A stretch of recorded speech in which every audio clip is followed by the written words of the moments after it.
Kiai harus gitu lah tamud dan ainaika. Kenal orang lebih tinggi itu kan resiko. Misalnya saya Kiai Deso, mungkin punya carry tua sudah seneng, punya kijang tua sudah seneng. Gara-gara kenal Pak Wahid naik Camry, waduh kok saya kalah itu. Kenal orang itu kan resiko. Mungkin dosen-dosen sini kalau kenal saya di Rembang juga resiko. Di sini gak ada cium tangan, melihat saya di sana, wah gak enak jadi dosen. Jadi memang harus dibatasin. Sekiranya mungkin orang terus karena latamud dan nanawa ainaika ilham. Kamu jangan sering melihat orang lain yang mungkin secara lahir dapat nikmat yang lebih tinggi timbang Anda. Kalau kamu gak bisa ngelola hati Anda bisa hasut, Anda bisa dengki. Paling tidak Anda bisa ada syukur. Saya itu sering didolani pejabat. Juga sering melihat pejabat di TV-TV. Naik mobil aja ada yang naikkan. Bahkan kalau wudhu itu anduk aja ada yang bawa. Itu kalau yang nggak kuat, wih naik jadi pejabat. Ya makanya terus konstitusi Kiai itu mengatur, sudahlah. Mata kamu itu kamu batasin. Jangan melihat sesuatu yang potensi ya. Potensi menjadikan Anda tidak apa? Syukur. Jadi saya mohon, ini memang konstitusi saya sebagai Kiai. Jadi saya, tapi di hati saya tetap akrab. Saya doakan semua untuk UI, untuk semua orang Indonesia kita doakan. Kita ingin semuanya tambah baik, tambah baik. Assalamualaikum warahmatullahi wabarakatuh. Sehingga di beberapa riwayat dijelaskan ada orang yang 500 tahun ibadah, nggak pernah maksiat. Ditanya sama Allah, kamu masuk surga karena apa? Karena ibadah saya ya Allah. Ya sudah, surga kamu 500 tahun saja, karena ibadah kamu 500 tahun. Ini cerita umur-umur orang dulu. Ya Allah katanya surga engkau ini selamanya. Ya kalau yang selamanya itu rahmatku, kalau amal kamu terbatas ya surganya sesuai amal kamu ya terbatas. Ya sudah ya Allah, berarti masuk saya surga saya ini karena fadl engkau, karena anugerah engkau. Itu namanya apa? Diroyah. Diroyah itu satu kajian analisis di mana kita percaya riwayat, tapi kemudian punya logika, punya diroyah. Ini penting supaya tauhid kita ini kuat. Jadi dulu ada orang yang sangat cerdas, namanya Jubair bin Mut'im. Dia saking cerdasnya, juga kaya, juga tokoh, dikirim sebagai delegasi pembebasan Asra Badrin, tawanan Badar. Kemudian pas datang ke Masjid Nabawi, Nabi delalah pas baca Wattur wa kitabim mastur. Sampai pada titik Nabi baca Am khuliku min ghairi syai'in am humul khaliqun. Apakah penciptaan yang sedemikian canggih itu dimulai tanpa perwujudan, tanpa sesuatu yang real, yang maujud? Orang itu langsung bersimpuh, matur, ya Rasulullah saya Islam. Kada qalbi yatir, hampir hati saya, otak saya, pikiran saya itu terbang. Karena logika yang dibangun ateisme misalnya, kalau alam raya ini dimulai dari nihilisme, berarti logikanya apa? Al-adamu yakhluqu maujudan. Alam raya ini kan maujud. Maujud itu ada. Kalau yang lebih dulu itu ketiadaan, berarti ketiadaan menjadi sebab kewujudan. Kalau dalam bahasa Arab itu al-adamu yakhluqu maujudan. Sesuatu yang harusnya nggak jadi faktor karena ketiadaan, menjadi faktor sesuatu yang nyata. Itu kan nggak masuk akal. Ya, kalau alam raya ini ada al-adam sing yasbiku maujudan, berarti alam raya ini al-adamu yakhluqu maujudan, sesuatu yang tidak ada menciptakan yang ada. Dengan logika itu terus kita ngaji, diajari sama guru-guru kita, sifat dasar Allah itu maujud. Wallahu maujudun qadimun. Terus masuk. Yang harus distatuskan pertama dari Allah itu apa? Maujud, wujud. Karena dengan wujud ini layak menjadi penyebab adanya alam raya ini. Sehingga ketika kita menolak faham nihilisme atau ateisme, faham tanpa Tuhan, tanpa pencipta awal, kita punya diroyah. Bahwa tidak mungkin ketiadaan ini menjadi sebab perwujudan alam raya ini. Yaitu amkhuliku min ghairi syai'in. Masa alam raya ini diciptakan tanpa sebab yang nyata, yaitu wajibil wujud. Siapa itu? Allah Subhanahu wa ta'ala. Begitu juga menyangkut sholawat. Orang boleh beda pendapat tentang redaksi sholawat. Ada yang sholli ala Muhammad, ala Sayyidina Muhammad, Nabi Muhammad. Monggo lah masalah redaksi saja. Tapi setelah dianalisis, Nabi itu Pak Rektor, jadi Nabi setelah Nabi Isa saking dihormatinya sampai dituhankan. Juga jadi Nabi yang ada cerita masih hangat, orang Yahudi itu bunuh Nabi. Jadi yang satu mendudukkan Nabi sedemikian tinggi sampai kayak Tuhan, yang satu menjatuhkan Nabi sedemikian rendah sampai dibunuh. Kayak apa susahnya jadi Nabi Muhammad SAW. Kemudian dengan gampang Hadaddin agama ini bikin syariat yang bernama sholawat. Redaksinya monggo lah sesuai tradisi masing-masing. Allahumma sholli ala Muhammad, Allahumma sholli ala Sayyidina Muhammad, ala Nabiyina Muhammad, monggo. Tapi yang jelas, redaksi ini kalau didiroyah dikaji, Allahumma itu Tuhan, Tuhan itu pemberi. Wa Muhammadun wa injalla qadruh abdun min ibadi. Muhammad apapun tinggi derajatnya tetap berstatus hamba. Sehingga agama ini terjaga oleh syihotus sholawat. Agama ini terjaga oleh redaksi sholawat. Yaitu Allah tetap pemberi sebagai Tuhan yang enggak tersaingi, la syarikalah. Rasulullah Muhammad wa injalla qadruh, apapun prestasinya, bisa mi'raj, bisa apa saja, tetap seorang hamba yang butuh muhtajun ila rahmatih. Jika redaksi Allahumma sholli ala Muhammad ini mengukuhkan yang Tuhan tetap Tuhan, hamba pilihan tetap hamba pilihan. Tentu dengan redaksi ini kemudian kita mendudukkan Nabi benar-benar posisi terhormat. Yaitu orang yang paling berhak dapat askat tahiyat, mendapat penghormatan Allah paling tinggi, yaitu Rasulullah Muhammad SAW. Dan itu diulang-ulang oleh Allah. Subhanalladzi asra bi abdi. Status hamba ini diulang. Lagi-lagi ini bernama diroyah. Bernama apa? Contoh ketiga misalnya fihi ayatum bayinatum maqamu Ibrahim.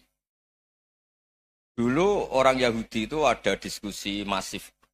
Syaratnya Nabi itu mbah-mbahnya harus Nabi. Harus keturunan Nabi. Kemudian semua Nabi rata-rata di Palestina, di Syam.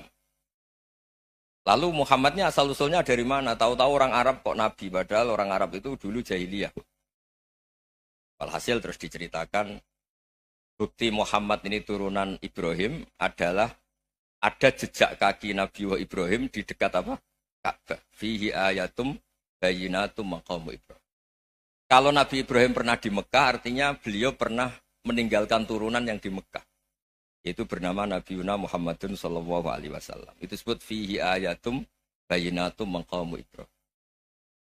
Nah, itu namanya diroyah. Diroyah itu satu perilaku keseharian kita beragama, kemudian tahu logikanya. Yang keempat misalnya, mangkana yu'minu billahi wal yaumil akhir falyukrim apa? Jaro. Orang yang iman karena Allah dan Rasul, maka memuliakan tetangganya. Andaikan pakai hukum sosial, tentu kalau tetangga kita baik, kita baik. Kalau kurang baik, kok kurang penggawean kan gitu. Tapi dulu itu pernah ada seorang ulama itu dibully ya, dikerjain sama anak muda tetangganya. Pak Kiai datang ke rumah saya, orang ini datang. Kemudian setelah di rumahnya, saya tidak jadi butuh sama Pak Kiai, silahkan pulang. Itu Kiainya senyum menikmati. Dan itu terulang 3 kali. Dibully seperti itu, dikerjain terulang 3 kali. Lalu tetap Kiainya tuh asik, seneng sekali. Lama-lama muda ini tanya, kenapa engkau tidak tersinggung? Padahal saya kerjain sampai 3 kali. Tak undang, terus tak suruh pulang, tak undang, tak suruh pulang. Kata Kiai tadi, yang memerintahkan baik sama tetangga itu Allah. Jadi saya nikmati ketika bisa baik sama Anda. Tidak ada urusannya dengan perilaku Anda yang menolak saya. Nah itu terus kita tahu, memang motifnya kita baik sama tetangga karena iman sama Allah dan Rasul, bukan hukum kompensasi sosial. Jadi kalau mau diteruskan Pak Rektor, saya ngajar di sini ya karena perintah Allah itu orang alim harus ngajar, bukan karena perintah Rektor. Kalau diteruskan. Ya saya mohon juga gitu, para dosen, para karyawan di sini, kalau nggak khianat dengan UI itu karena takut sama Allah, jangan takut sama Rektor. Kalau Anda baik juga karena Allah, jangan baik karena apa? Rektor. Bagaimanapun ya semua kita ini makhluk. Makhluk itu la yadurru wa la yanfa. Begitu juga melihat Indonesia. Melihat saya ini kan ikut di UI itu lama sekali, ikut sama Profesor Zeni, dari Profesor Zeni nulis tafsir. Mungkin Pak Hersoyo tahu banyak, dulu Pak Lutfi ya tahu banyak. Tapi saya memang nggak pernah terbuka karena ya memang nggak ingin sebenarnya. Kondisi ini kondisi darurat. Sehingga saya tahu cara berpikir Profesor Zeni, ya tahu komitmen beliau pada UI. Dan pendiri UI memang ya banyak yang dari tokoh NU, Muhammadiyah, dari tokoh-tokoh ormas yang lain. Memang didirikan banyak orang. Hingga UI memang nggak milik ormas apa tertentu. Dari satu sisi memang baik, nggak dikuasai ormas tertentu. Tapi nanti kalau keterusan ya nggak berbentuk. Ya sudahlah dikelola saja. Sambil-sambil jelas, sambil-sambil kadang nggak jelas. Yang penting ikhlas tadi. Karena kalau terlalu asobia itu jadi repot. Kita ini yang nekuni fikih itu tahu. Kalau udah kuno itu madhabnya Hanafi. Kuno itu madhabnya Syafi'i. Tahu-tahu seakan-akan Imam Syafi'i itu NU, Imam Abu Hanifah itu Muhammadiyah. Padahal ini orang-orang yang sebelum NU dan apa? Muhammadiyah. Jadi kalau kita yang nekuni ilmu itu biasa saja dengan perbedaan. Tapi kalau orang-orang yang nggak siap dengan perbedaan itu sampai Allah disifati Ta'ala itu tidak terima. Padahal Ta'ala itu maknanya Maha Luhur, yang Maha Agung. Jadi ada seorang kiai kebetulan pidato pertama Pak Rektor. Assalamualaikum warahmatullahi ta'ala wabarakatuh. Di mubalik kedua ini nggak terima karena itu dianggap bid'ah ada ta'ala. Hanya dia bilang Assalamualaikum warahmatullahi ta'ala wabarakatuh. Itu saking asobiahnya itu Allah ditambahi ta'ala itu tidak terima. Padahal ta'ala itu maknanya Maha Agung.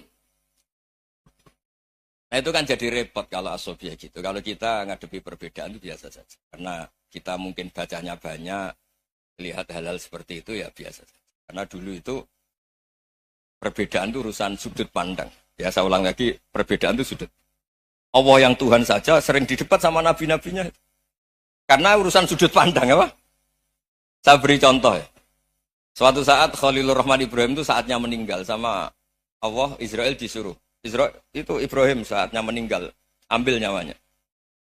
Setelah datang ke Ibrahim, ya Khalilur Rahman Ibrahim, saya disuruh nyabut nyawa Anda. Itu Israel dipaksa mikir sama Ibrahim. Hal ra'aita khalilan yumitu khalilah. Kamu tahu, orang yang mencintai kemudian bunuh yang dicintai. Itu logika agak benar. Akhirnya Israel kan gak biasa debat. Kan gak dilatih debat. Gak pernah ikut lomba UI debat ilmiah. Dia taunya nyambut nyawa aja. Kembali ke Allah. Ya Allah, kata Ibrahim, hal ra'aita khalilan yumitu khalilah. Masa kekasih bunuh yang dicintai ya. Tapi kata Allah santai. Bilang ke Ibrahim, hal ra'aita habiban yakrahu ayyalqa habibah. Masa katanya dia cinta saya, kemudian ketemu saya tidak berani.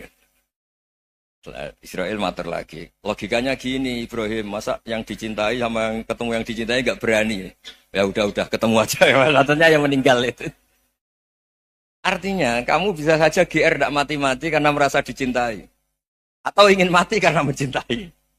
Nah maksud saya, dalam hal-hal seperti ini orang UI pasti nggak jelas. Katanya cinta Allah suruh mati ya nggak mau. Nggak jelas kan? Dibilang nggak cinta juga nggak mau. Tapi dibilang cinta kalau ukurannya mati juga enggak. Nah, tapi dalam banyak hal enggak jelas itu penting Pak Rektor. Penting sekali. Buatan Buyan, saya beri contoh sekian ilmiah, enggak jelas itu penting. Rasulullah SAW itu dalam banyak hal itu disuruh Allah, memang disuruh supaya ngambil sikap seperti itu. Karena Allah itu punya otoritas penuh untuk bikin orang itu baik atau enggak baik. Wahsy itu yang membunuh Sayyid Hamzah, orang paling dicintai Nabi, di antara yang dicintai Nabi. Qatalahu Wahsyun, dibunuh oleh Wahsy. Nabi secara basarnya itu enggak suka sama Wahsy. Sampai cara lahir ya ingin corong Jawa, ingin masuk nol. Tapi apa kata Allah? Laisa laka minal amri syai'un aw yatuba alaihim aw yu'adziba. Itu enggak wilayah kamu Muhammad. Malah Wahsy dikasih tobat sama Allah. Khalid bin Walid, itu perang Uhud kalah itu karena ide brilian Khalid bin Walid. Pas itu masih panglima kafir. Yaitu pura-pura kalah, ghanimah dilepas, sahabat turun, pasukannya naik, walhasil orang Islam kalah. Khalid bin Walid akhirnya juga masuk Islam. Orang yang secara basariah Nabi itu enggak siap. Kebalikannya juga ada. Sa'labah itu orang sampai gelar hamamatul masjid. Ini pas ngaji mesti ingat. Salah.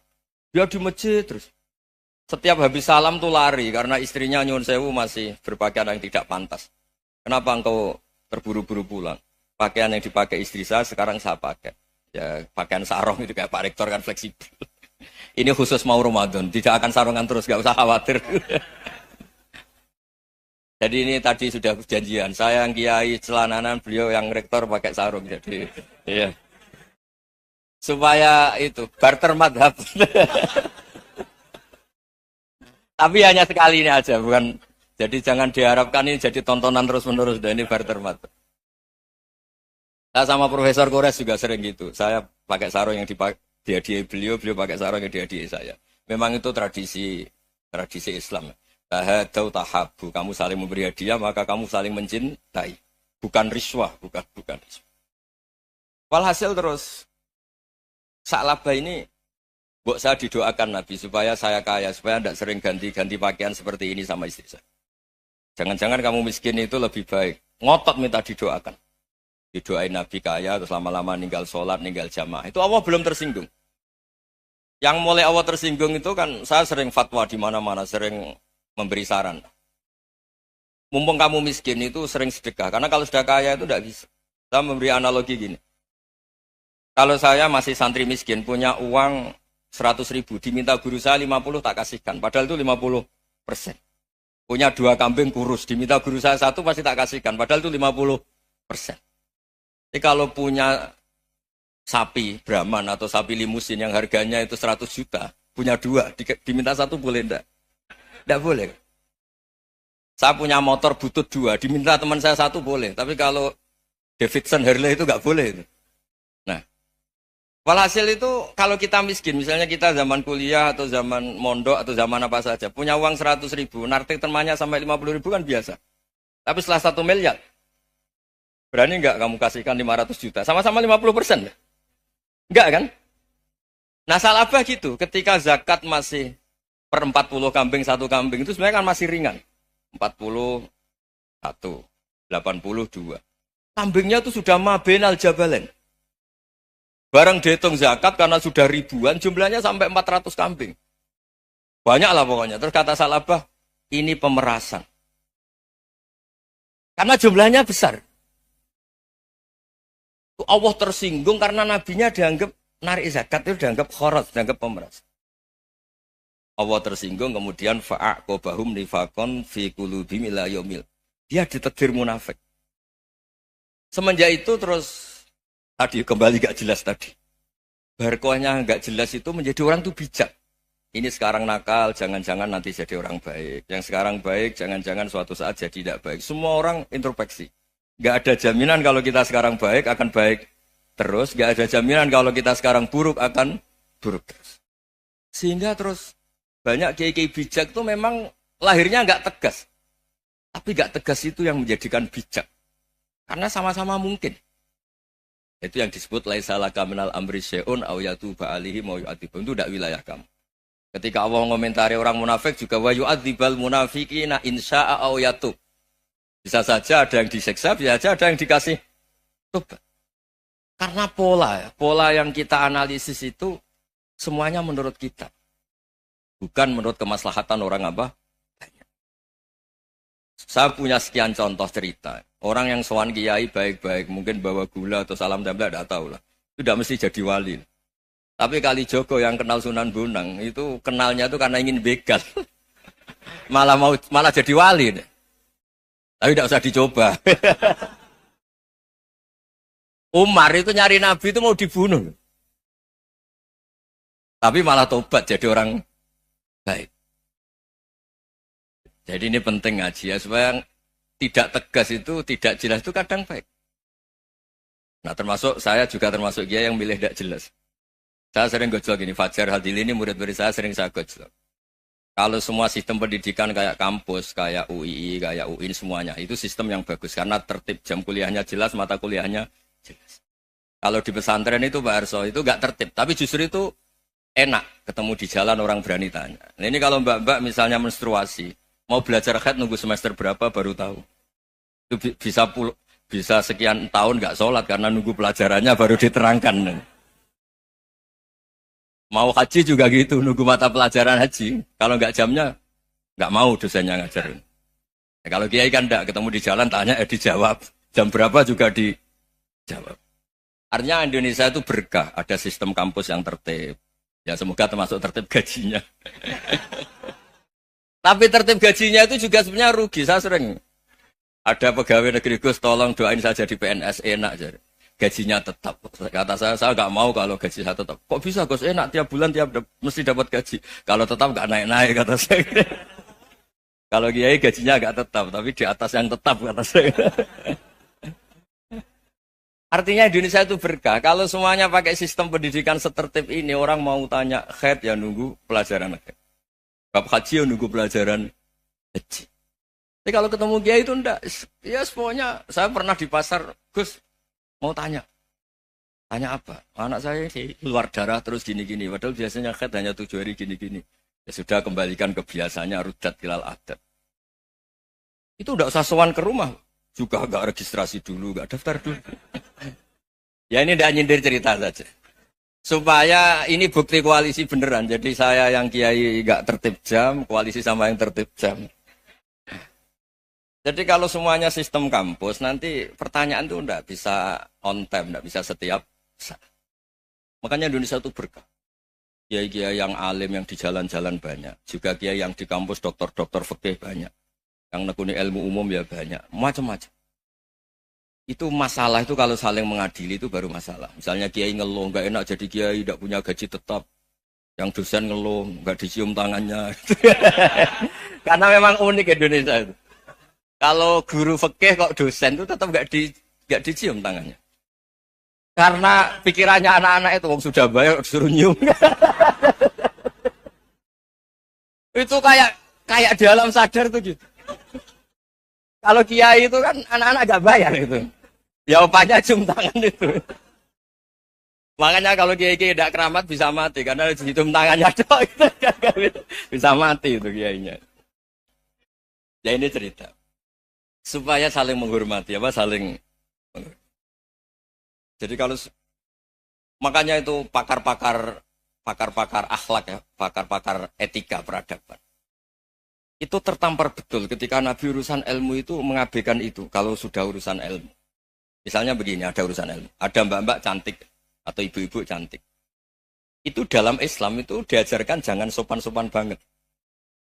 Kata Nabi, karena kekuatan ilmu itu di atas kekuatan akhlak, di atas kekuatan adab. Ya nisa an-nabi lastunna ka ahadim minan nisa. Ini taqaitunna fala takhdu'na bil qaul. Faya tema'alladhi fi qalbihi maradun. Misalnya ada mbak-mbak cantik, menarik. Kemudian sopan misalnya sama Pak Fajarin sama dosen-dosen. Monggo binara. Wah itu bahaya pikirannya kemana-mana itu. Orang yang imannya pas-pasan, wih berarti mau. Maksud saya kalau cantik, menarik ketemu di jalan, biarin aja dosennya. Mau kemana biarin aja.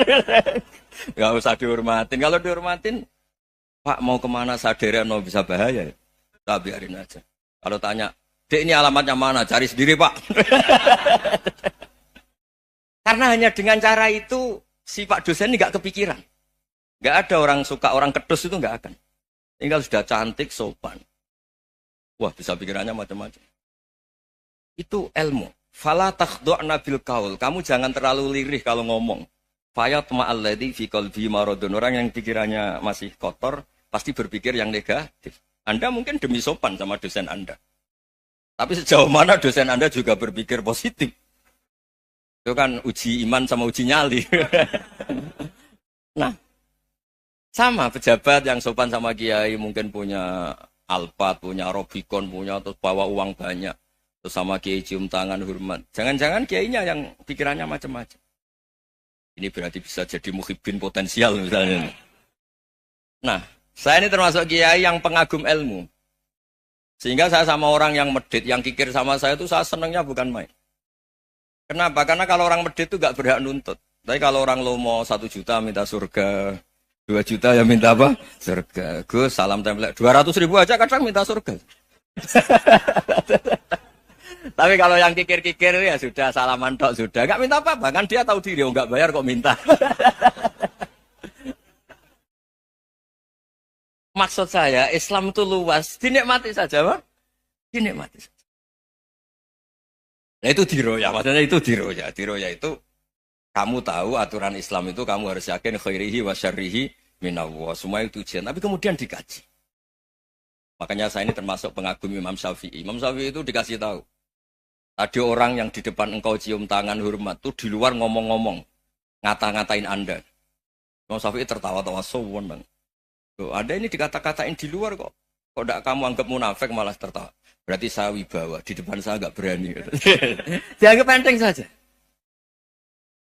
dibilangin, sebagian orang kampung sini nggak suka sama engkau. Baguslah, nggak akan pinjem uang sama saya. Kata. Di mana-mana orang pinjem minta tolong itu karena seneng. Kalau benci kan enggak. Intinya dianggap enteng saja. Yang terjadi di dunia itu semuanya dianggap enteng saja. Man asa ilaika fakot atlakoka. Yang berburuk sama kamu itu membebaskan kamu. Coba kalau akrab, titip. Ya misalnya akrab sama Pak Fajar. Bilangkan ke Pak Rektor, sangkap tuh jadi guru tetap atau apa, kan ribet. Kalau tidak cocok kan nggak minta apa-apa. Makanya hati-hati Pak Rektor sama yang akrab-akrab itu. Itu dulu saya juga nggak paham. Di antara wasiat Bapak yang sering diulang-ulang tuh itu. Suatu saat kamu jadi kiai, ngelola orang nggak seneng tuh gampang. Sudah, situ orang lain. Tapi kalau ngelola orang orang seneng tuh repot. Mintanya aneh-aneh. 100.000 aja minta surga. Hanya teman tenis saja minta naik jabatan. Intinya itu ya sudahlah dikelola. Yang seneng ya berkah, mungkin teman berjuang, teman diskusi. Yang nggak seneng ya berkah, karena ini tidak minta macam-macam, nggak seneng. Nah itu namanya diroya. Diroya itu satu kajian keilmuan yang menjadikan kita ini nyaman dengan riwayat-riwayat, panduan-panduan dari Rasulullah Shallallahu Alaihi Wasallam kayak tadi. Kenapa sih tentang baik sama tetangga, baik sama tamu? Hitung-hitungannya itu mangkana yu'minu billahi wal yaumil. Saya pernah dicium sama orang miskin yang akut, miskin betul. Itu tak ajarin, Anda ini lebih hebat ketimbang orang-orang kaya. Misalnya gini, misalnya ada komunitas rektor atau kiai besar. Saya ini kata orang banyak termasuk kiai besar. Mungkin kalau pinjam uang itu karena mau beli mobil, aksesoris mobil, karena kita kiai top, atau rektor, atau orang-orang top. Kalau sesama orang miskin itu pinjem-pinjemannya itu urusan beras, itu urusan nyawa. Keren mana? Nyelamatkan nyawa sama aksesoris mobil. Nyawa. Jadi pahala kamu pasti lebih besar itu. Itu senengnya jadi orang miskin terus keterusan sampai sekarang. Itu. Lo coba kalau menteri sama menteri, rektor sama rektor, kira-kira pinjamannya apa Pak Arso? Kan kalau mau beli mobil atau mau umroh VIP, pokoknya yang keren-keren. Kalau orang miskin pinjam karena apa? Makan kan? Beras kan? Makanya kalau yang sedang miskin monggo lah, kalau ingin teruskan. Maksud saya Islam tuh seenak itu. Islam tuh segampang itu. Sudahlah yang sedang miskin ya keren. Karena sekali sosial tuh urusannya apa? Nyawa. Tapi kalau miskin semua ya Indonesia bisa tutup kan. Ya sudah yang kaya-kaya itu saya mengatakan Indonesia karena bayar pajak yang menjadikan Indonesia berjalan. Tapi ya dipakai yang benar. Nah, begitu seterusnya. Ada kiai miskin cerita ke kita. Gus, enak jenengan alim, terus punya santri banyak, bisa ngajar di mana-mana. Saya bilang, hebat kamu. Dia hidup di daerah tertinggal. Itu yang diajarkan kan hanya tauhid. Kan nggak mungkin desa tertinggal baca fikih perbandingan madhab. Kan nggak mungkin. Kalau yang kayak Pak Fajar, Pak Sadali kan nggak mungkin. Fikih perbandingan apa? Madhab. Menyorot madhab dunia. Gaya engkek-engkek itu kan nggak mungkin. Tapi pertanyaannya, yang menyelamatkan masuk surga itu tauhid apa perbandingan madhab? Tauhid. Ini hanya mengajarkan fardu kifayah, sunat-sunat. Ini Anda mengajarkan fardu ain. Surganya dulu kamu. Oh terus senangnya jadi kayak gitu. Karena yang diajarkan apa? Tauhid. Sementara kita yang gaya-gaya ini, ajarkan perbandingan apa? Madhab, studi banding ke Al-Azhar kemana-mana. Ini enggak, tauhid. Dari orang nyembah pohon jadi nyembah Allah Ta'ala. Jadi terus kiki sama saya senangnya bukan karena tak bela. Tapi ada yang agak kurang ajar, tanya saya. Kalau itu hebat, kenapa Gus gak mau jadi kayak gitu? Waduh. Wah ya repot kalau pertanyaan. Terus tak jawab, kalau saya jadi kayak gitu, kamu ngangsu ilmu dari mana coba? Ya dari jenengan, ya kalau sama gobloknya ada bisa. Ya sudah, Gus aja yang jadi kayak besar. Maksud saya, ya sudahlah kita begini seperti yang saya ajarkan di sini, saya sarankan. Supaya orang itu tahu. Nah, ini namanya diroyah. Apa? Makanya kata Imam Ghazali itu, kalau kamu ingin sopan gampang, melihat anak kecil, wa aqallu minni dzamban, dia dosanya lebih kecil. Karena masih kecil kan, tentu secara dosa enggak banyak. Kalau melihat orang yang tua, wa aktsaru minni ibadatan, dia tentu ibadahnya lebih banyak karena umurnya lebih banyak. Sehingga terus semua orang lain tuh di depan kita itu ya semua orang lain sama misalnya Pak Ini rektor, Fathul Wahid rektor. Tanggung jawabnya lebih banyak, berarti pahalanya lebih banyak. Tapi sama, ketika melihat Nyon Sewu, melihat pegawainya yang secara lahir di bawahnya, ini tanggung jawabnya nggak banyak. Pasti salahnya juga. Itu yang diajarkan Rasulullah SAW. Sehingga enak lah. Tapi kalau kita melihat orang lain selalu salahnya, itu pecundang. Allah saja tidak seperti itu kan. Amal baik ya ada khairan, amal buruk ya ada saron. Semuanya dilihat oleh Allah Subhanahu wa Ta'ala. Saya tuh punya teman Gus, agak beling, agak seenaknya. Dulu miskin. Wah itu seenaknya betul. Kayak kenal Tuhan sudah. Tak tanya. Kenapa kamu seenaknya? 1 bulan tuh labanya bisa 200 juta sampai 500, sampai 1 miliar. Saya itu Gus, setelah duha itu perkembangannya bagus. Sholat duha itu. Saya pernah miskin kan kata apa? Ingka dari rezeki fisama apa? Wa ingkana qalilan ya kalau fisama fa'anzilhu terus wa ingkana qalilan fakasirhu kalau sedikit perbanyak. Ini trennya sudah benar semua. Nah, wa ingkana apa? Ya, haroman fatahirhu. Kalau haram yang kau sucikan. Makanya saya seenaknya kalau qalilan sudah fakasiru paling trennya yang enggak benar juga fatahiru kata Mas. Dia yakin kalau yang enggak benar-benar sudah disucikan Allah karena yang lain-lain sudah dari miskin sudah kaya, qalilan sudah fakasiru, paling yang haroman juga sudah fatahiru gitu. Tak tanya. Lah kamu kok tahu?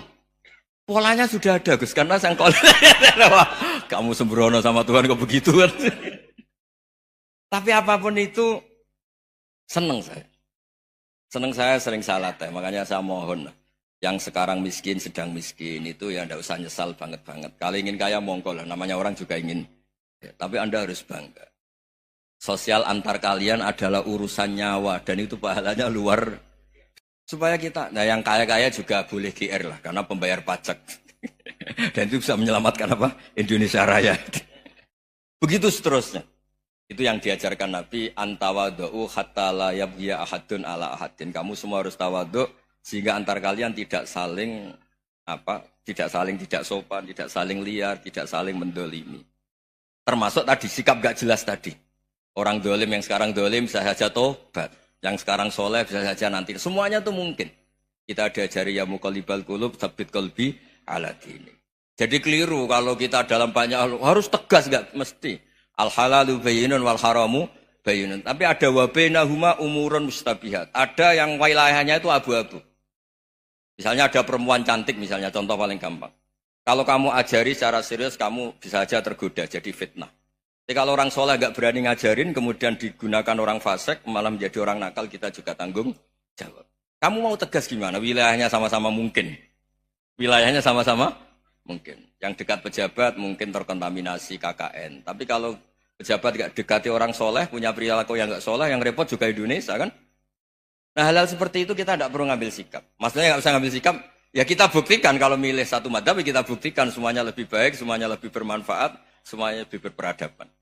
Karena nggak bisa dihindari wabena humain. Termasuk nyuwun sewu, saya mohon maaf sama mulai Pak Harso, Pak Lutfi sampai Pak Fathul Wahid. Saya ini termasuk kiai yang nggak suka dekat sama orang-orang top. Bukan karena hasud. Memang konstitusi kiai harus gitu, la tamuddanna ainaika. Kenal orang lebih tinggi itu kan resiko. Misalnya saya kiai desa, mungkin punya keri tua sudah seneng, punya kijang tua sudah seneng. Gara-gara kenal Pak Wahid naik Kempri, waduh kok saya kalah. Kenal orang, mungkin dosen-dosen sini kalau kenal saya di Rembang juga resiko. Di sini gak ada cium tangan, biasa dosen, wah gak enak jadi dosen. Jadi memang harus dibatasin. Sekiranya mungkin orang terus, karena latamud dan nanawa, ainaika ilham. Kamu jangan sering melihat orang lain yang mungkin secara lahir dapat nikmat yang lebih tinggi timbang Anda. Kalau kamu nggak bisa ngelola hati Anda bisa hasut, Anda bisa dengki. Paling tidak Anda bisa ada. Saya itu sering didolani pejabat. Juga sering melihat pejabat di TV-TV. Naik mobil aja ada yang naikkan. Bahkan kalau wudhu itu anduk aja ada yang bawa. Itu kalau yang nggak kuat, wih naik jadi pejabat. Ya makanya terus konstitusi kiai itu mengatur, sudahlah. Mata kamu itu kamu batasin. Jangan melihat sesuatu yang potensi ya. Potensi menjadikan Anda tidak syukur. Jadi saya mohon, ini memang konstitusi saya sebagai kiai. Jadi saya, tapi di hati saya tetap